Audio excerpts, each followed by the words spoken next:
नसीब में हुआ तो सीएम भी जरूर बनूंगा। जी हाँ, ये शब्द हैं महाराष्ट्र के डिप्टी सीएम अजीत पवार के। आपको बता दें कि महाराष्ट्र में इसी साल विधानसभा चुनाव होने हैं। इसे लेकर सभी पार्टियां अभी से ही तैयारियों में जुटी हुई है। इसी कड़ी में राज्य के डिप्टी सीएम का एक बयान आया, जिसके बाद से सियासत पूरी तरीके से गर्मा गई। मीडिया से खास बातचीत में जब उनसे सवाल किया गया कि सीएम पद को लेकर, तो उन्होंने कहा कि नसीब में हुआ तो सीएम जरूर बनूंगा। इसके बाद से भारतीय जनता पार्टी से लेकर शिंदे गुट तक तमाम हलचलों का दौर शुरू हो गया है।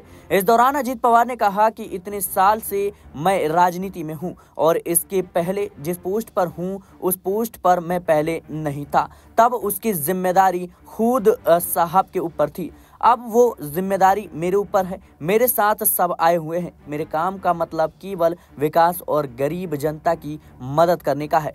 यही जो है इश्यू लेकर मैं विधानसभा चुनाव में लोगों के बीच जा रहा हूं। जन सम्मान यात्रा शुरू करने के पीछे यही कारण है। कुछ समय पहले मैंने बजट पेश किया। मुझे बजट पेश करने का 10 साल का अनुभव है, इसलिए बजट पेश करते हुए मैं रूरल और अर्बन का ध्यान रखता हूं। इसलिए मुझे 2.5 लाख के नीचे जितनी सालाना इनकम है उनकी मदद करनी चाहिए और इसलिए लाडली बहना योजना हम लेकर आए। लोकसभा चुनाव में महायुति को काफी ज्यादा महाराष्ट्र में नुकसान हुआ और इसी के चलते कई योजनाएं एनडीए की तरफ से लाई गईं, जिसमें महिलाओं, युवाओं और किसानों को ध्यान में रखते हुए स्कीमें लाई गई। लेकिन इसके बाद से जिस तरीके से अजीत पवार का रुख रहा है, जाहिर सी बात है इसको लेकर के महाराष्ट्र की राजनीति में कई सवाल उठ रहे हैं। महाराष्ट्र विधानसभा चुनाव में ज्यादा वक्त नहीं बचा है और चुनाव से पहले अजीत पवार का यह बयान काफी ज्यादा सुर्खियों में है। अजीत पवार ने खुले तौर पर कहा कि नसीब में हुआ तो जरूर बनूंगा, यानी महाराष्ट्र के सीएम पद की दावेदारी खुले तौर पर अजीत पवार ठोक रही हैं।